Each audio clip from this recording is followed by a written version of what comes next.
But now you want to say you're gay. You want to bully people. Y'all fought for gay rights for 20, 30 years. We said nothing. Maybe we should fight for straight rights. You can't even go against. You can't even go against it if you're not against it. If you're not with it, you can't even go against it. Y'all get that offensive.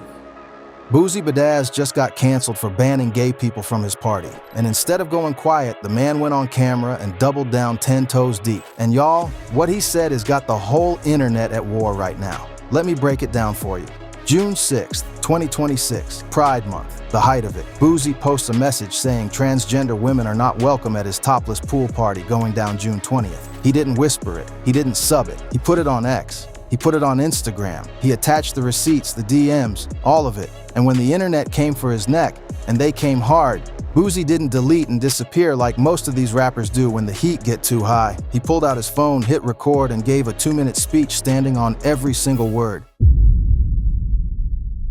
This is the real tea, gang, and I need y'all to hear me out before you pick a side, because the way the headline's spinning it ain't the full picture. The headline's saying Boosie banned gay people.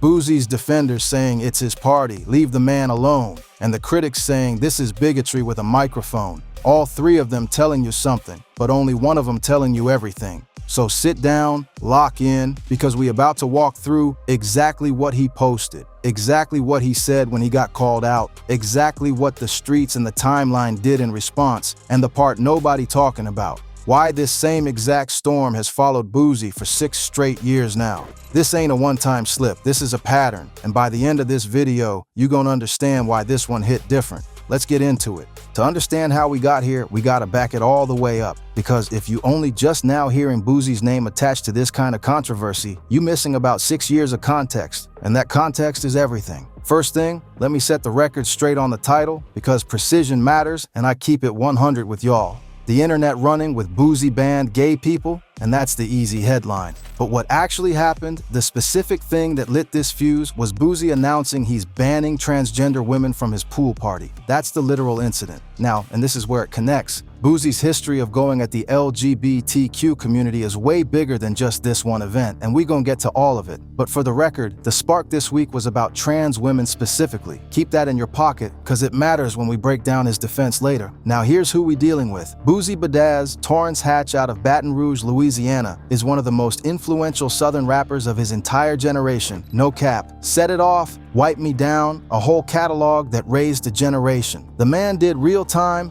Came Home, built an empire out of nothing but raw authenticity. And that authenticity is exactly why people ride for him. Boosie says what a lot of people think but won't say out loud. That's his brand. That's been his brand for 20 years. He's the unfiltered uncle of rap. But here's the thing about being unfiltered. It cuts both ways. The same mouth that made him beloved is the same mouth that's kept him in the middle of the LGBTQ debate longer than almost any rapper alive. And to understand why this week's pool party situation blew up the way it did, you gotta understand that for Boosie, this ain't new territory. The street's been watching this man have this same fight over and over again. So when he posted what he posted, nobody was shocked. Outlets literally said it straight up. For most people, this wasn't surprising, it was familiar. And that word, familiar, is gonna come back around. Let me show you the timeline that made it familiar. All right. This is where it gets crazy, so stay with me, because we gotta lay the evidence out piece by piece like a case file. It all kicks off Saturday, June 6, 2026. Boosie's out here promoting his event, a topless pool party, adults only, scheduled for June 20th. Standard rapper promo, right? Push the tickets, link in bio, let's get this money, but then a regular person slides into his DMs. And this part is important because the receipts tell the whole story. The person hits him up, asks about a ticket, Boosie points him to the link in his bio. Normal. Then the person asks a simple question. They ask if trans attendees are allowed, and they ask it respectfully. Gang, they literally said something like, just making sure, I like your performances, I want to support. That's not a troll. That's not somebody trying to start drama. That's a fan asking a yes or no question. And here's where things got real. Boosie didn't just answer the DM private and keep it pushing. He took that screenshot and he posted it publicly to X, to Instagram, with a caption announcing trans women aren't allowed, using a slur and going into detail about how he'd supposedly screen people at the door by their physical features. I'm not going to repeat the exact language he used because 1, it's a slur, and 2, this channel stays YouTube friendly and I'm not putting that in your earbuds. But understand, it wasn't just a no, it was a no dressed up to be mocking, to be demeaning, designed to go viral. And it did. And let me sit on that DM exchange for a second because the details matter, and this is the kind of thing that separates a real breakdown from a clickbait headline. Look at the back and forth. The fan asks for a ticket. Boosie sends a voice note, points him to the bio. Then the fan asks the trans question. And when it goes quiet for a beat, the fan actually adds to it, says something like, "Or no, just making sure, you chill as hell, I like your performances, I want to support." You hear that? That's a person bending over backwards to be polite. That's a person trying to give Boosie an easy out, trying to keep it friendly. And Boosie's response was a flat no with a slur attached. Then the fan just said, "Okay." One word, okay. And that okay, that's the most human part of this entire story, gang, and it's the part that made a lot of people sick to their stomach because you can feel the resignation in it. That wasn't somebody mad, that was somebody used to it. Now this is where people started splitting because there's a real conversation buried in here that most folks blew right past. One of the sharpest observations came from the coverage itself, and I want y'all to sit with this one. The point that got made was that there's a big difference between quietly setting rules for a private event within the law and making a whole public spectacle out of one single Instagram DM. A lot of the criticism wasn't even about the rule existing. It was about the publicity. It was about taking a private fan's respectful question and turning it into content. That's the part that escalated this from a guy's party policy into a national headline. He didn't have to post a screenshot. He chose to, but that's just the beginning though, because once that post hit the timeline during Pride Month, of all months, the internet didn't walk. The internet sprinted. The Shade Room posted it. Hollywood Unlocked, The Neighborhood Talk, every blog you can name had it within hours. And the comment sections turned into a battlefield. You had one camp going, his party, his rules, period. You had another camp going, this is dehumanizing and it's dangerous. And right in the middle of all that smoke, with the whole world watching, Boosie made his next move. And what happened next is the part everybody's actually arguing about. But before we get to his response, I gotta point something out that nobody's saying, and this is the kind of take that separates this channel from the rest. Ask yourself, who benefits when Boosie posts something like this? Because here's the uncomfortable truth about the content economy in 2026. Controversy is currency. Every blog that reposted that screenshot got clicks. Every comment war drove engagement. And Boosie's got a pool party to sell tickets to on June 20th. Now, I'm not saying the man planned all this out like a chess move. I can't read his mind and I won't pretend to. But I am saying that in a world where outrage equals attention and attention equals money, a rapper announcing a controversial party policy 2 weeks before that party goes down is a fact pattern worth noticing. The street's been saying it for years. There's no such thing as bad publicity when you got something to sell. Keep that in your back pocket while we go through his defense because it changes how some of this hits. Here's what really happened. Most rappers, when the backlash hits like that, they go dark. They let the publicist handle it, they delete the post, maybe drop a vague apology in the Notes app 3 days later. Not Boosie. Boosie went the complete opposite direction. He pulled out his phone and recorded a video, about 2 minutes. And he captioned it, basically saying the owner says no, respectfully, and will be checking for certain things at the door. Then in the video itself, he laid out his entire defense, and this is the speech that's got the timeline in a chokehold right now. Let me walk you through his actual argument point by point, because if we go and analyze it, we gotta represent it honestly first. His core argument was about ownership. He said, and I'm paraphrasing his words here, these people own this establishment and there's certain things they don't go for. Then he started stacking up comparisons. He said it's the same as a venue saying no alcohol in the building. Same as a stadium telling you to bring clear bags only. Same as a restaurant with a dress code. No ripped jeans, no hats. Same as a prison telling visitors what they can and can't wear. His whole logic was, when you own something, you have the right to set the rules of your establishment. Simple as that, in his words. Then he took it somewhere else. He flipped it into a culture war argument. He said, again, his framing, that people fought for gay rights for 20, 30 years and we said nothing. And now maybe straight people should fight for straight rights. He said you can't even disagree with it anymore without people getting offended. And then he gave his reasoning for why he set the rule, which is the part a lot of people skipped. He said he's got high-profile guests coming. He name-dropped football players, NBA players, attorneys, rappers, and he's protecting their reputations. In his mind, he's not being hateful. He's being a host who's covering his guests. Now, that's his case. That's the full Boosie defense, laid out straight, no shade, no spin. And I represented it fair so that when we break it down, can't nobody say I twisted his words. Because here's the thing, gang. His argument sounds airtight to a lot of people on first listen. My party, my rules, hits different when you say it fast. But the moment you slow it down and actually examine it like evidence, that's where the cracks start showing. And that's exactly what the internet did next. Now here's where people started connecting the dots, and I want us to do this like detectives. Methodical, no emotion, just follow the logic where it leads. Let's start with Boosie's strongest point because real recognize real, and I'm not going to pretend his argument is worthless. The private event piece actually has legal teeth, and this matters. In a lot of places, a genuinely private event, invite only, your house, your gathering, operates under different rules than a business open to the public. A truly private party isn't the same as a restaurant or a store. So when Boosie says, "It's my event," he's pointing at something real. The clear bag comparison, the dress code comparison, those land for a reason, because we all accept that venues set conditions. But here's where the dots stop connecting for him, and the streets caught this fast. There's a massive difference between rules about behavior and items, what you can bring, what you can wear, whether you're drinking, and rules about who a person fundamentally is. A clear bag is a choice. Ripped jeans is a choice. You can take the hat off, you can leave the bag in the car,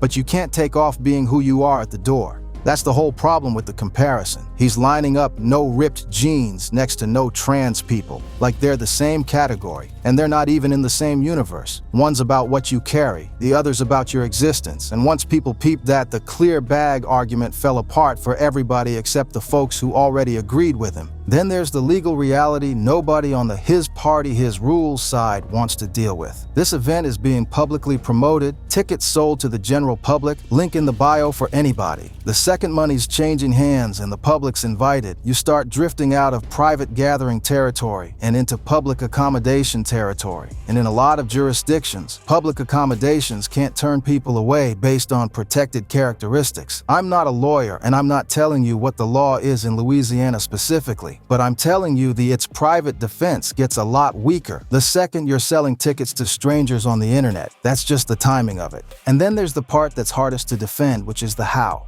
Even people who think he's got the right to set a guest list were uncomfortable with the way he did it. The slur, the mocking, the screenshot of a polite fan. Because here's the thing, you can set a rule without humiliating a human being. He could have answered that DM quietly and moved on. Instead, he made content out of a person's dignity. And that's the line where preference became spectacle. The internet went crazy on that specifically. Not just what he said, but the glee in how he said it. Now let me break down that fight for straight rights line too, because that one went viral on its own and it deserves a real look instead of just a laugh or a clap.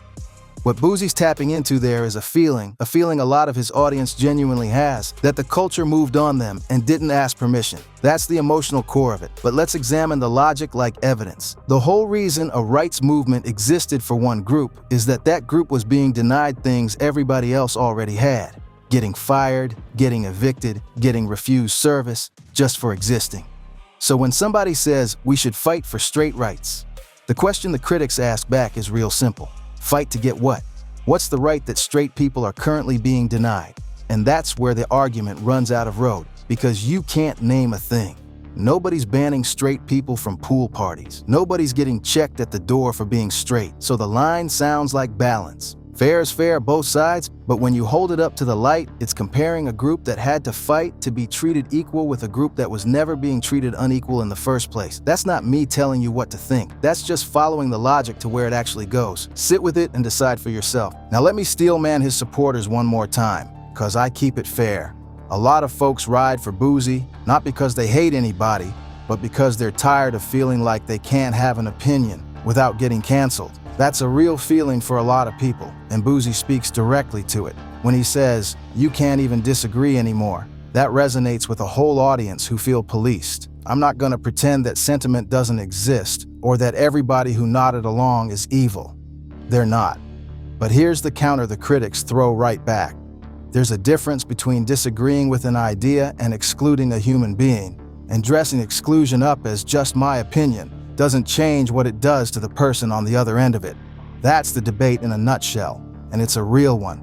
So where does all this land? Let me show you the ripple effects, because this didn't stay contained to one post. First, the reaction split the internet clean down the middle, and it stayed split. On one side, the supporters, flooding his comments with, "He said what he said, his event, his rules, finally somebody not scared." On the other side, the critics, and a lot of them weren't randoms. You had advocates, you had everyday people, you had folks pointing out something heavy, that this is happening during Pride Month, and that public figures with millions of followers using that kind of language doesn't just stay online. The point that kept getting made was that rhetoric like this lands on real people. Black trans women in particular face some of the highest rates of violence, discrimination, and harassment in this entire country. That's documented, that's not opinion. And so when somebody with Boosie's platform mocks them publicly, critics argue it adds fuel to something that's already burning. That's why the temperature on this was so high. It wasn't just rapper says controversial thing, it was rapper says controversial thing into a moment that's already a national flashpoint. And that's the bigger backdrop here, fam. This dropped right in the middle of one of the most heated national debates in the country. Trans rights are being fought over everywhere right now. In courts, in legislatures, in schools, over healthcare, over sports, over public accommodations, it's everywhere. So Boosie's pool party didn't happen in a vacuum. It dropped into a country that's already at war over this exact issue, which is exactly why a party announcement turned into national news. And let me hit y'all with the practical problem nobody asked about, because this is where it gets uncomfortable for everybody, supporters included. Boosie said he'd be checking people at the door by their physical features. Facial structure, hands, all that. Slow down and actually think about what that means in practice. You'd have security at a pool party inspecting grown women's bodies based on whether they look manly enough to somebody's eye. You see the problem? That net don't just catch the people he's aiming at. That net catches every woman who's tall, who's got a strong jaw, who's got broad shoulders, who's got big hands, cis women included. Plenty of cis women would fail Boosie's eyeball test at the door. So now you've taken a party and turned it into a body policing checkpoint where regular women get humiliated based on some bouncer's guess about their face. That's not a clear bag policy. There's no version of that that ends with people feeling respected walking in. And that's a point that lands even with folks who otherwise agree Boosie can run his guest list how he wants, because the method he described doesn't even work without collateral damage. Real talk. Now here's the part that tells you this is a pattern and not a one-off, and this is the evidence that changes how you see the whole thing. This is at least the fourth or fifth time Boosie's been in this exact storm. Rewind to 2020. Boosie went off on NBA legend Dwyane Wade after Wade's daughter Zaya came out as transgender, and what he said about that child was so foul it became a national story on its own. Then 2021, Boosie targeted Lil Nas X with a post so vile that Twitter, now X, straight up removed it for violating their rules. I'm not going to repeat what was in it because it touched on some dark stuff I won't put on this channel, but understand the platform itself took it down.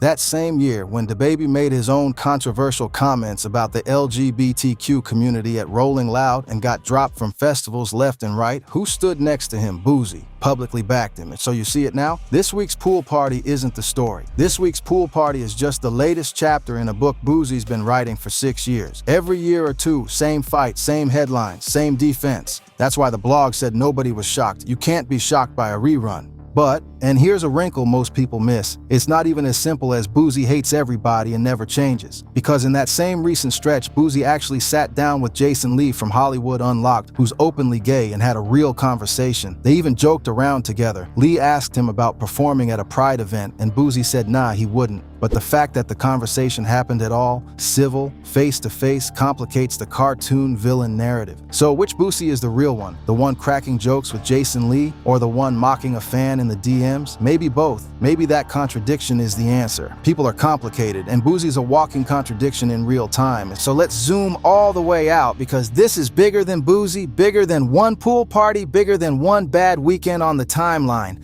And first, let me poke a hole in the word everybody keeps throwing around: canceled. The title says canceled. The headlines say canceled. But was he really? Let's keep it 100. Boosie didn't lose a record deal over this. He didn't lose his tour. The party's still happening June 20th. If anything, the man's name been in every blog and every timeline for days straight. That's free promotion most artists would kill for. So when we say Boosie got canceled, what we really mean is Boosie got criticized. And those two things are not the same, gang. This is something the culture confuses constantly. Getting dragged in the comments ain't getting canceled.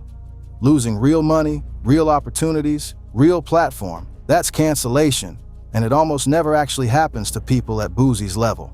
He's been in this storm 5 times in 6 years, and he's still headlining, still selling tickets, still got the same fans. So the honest read is that cancel culture might be a lot weaker than both sides like to pretend. The supporters act like he's under attack, the critics act like consequences are coming, and the reality is the man's gonna throw his party and cash out either way. That's worth sitting with because it tells you who actually has power in these situations and who doesn't. What this whole situation really put on the table is a question hip-hop's been dancing around for decades. How does a culture built on keeping it real and saying what you mean deal with the fact that some of what gets said causes real harm to real people? Boosie's entire appeal is that he doesn't filter himself, and that's genuinely why millions love him.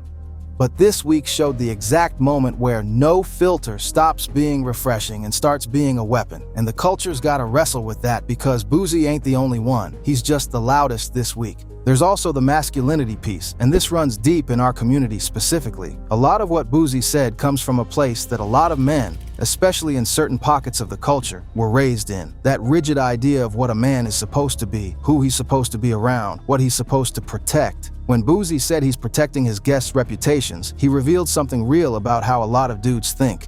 That even being near the LGBTQ community is a threat to their image. That fear is the actual engine under all of this. And until the culture deals with that fear honestly, we gon' keep running this same play every year. And here's the contradiction the culture can't keep dodging. Hip-hop has always claimed to be the voice of the marginalized, the people pushed to the edges, the ones society counted out. That's the origin story. So what does it mean when that same culture turns around and pushes its own marginalized people to the edge? That's not a gotcha. That's a real question the culture's gotta answer in the mirror. So let me leave y'all with this, and I want real answers in the comments, not just teams. Where's the line for you? Is Boosie within his rights to run his private event however he wants? And does that right have a limit when you're selling tickets to the public and putting somebody's dignity on blast for clout? Or do you think the man's just exercising a freedom everybody else takes for granted? And the deeper one, can somebody hold beliefs you disagree with and still owe the people they disagree with basic respect?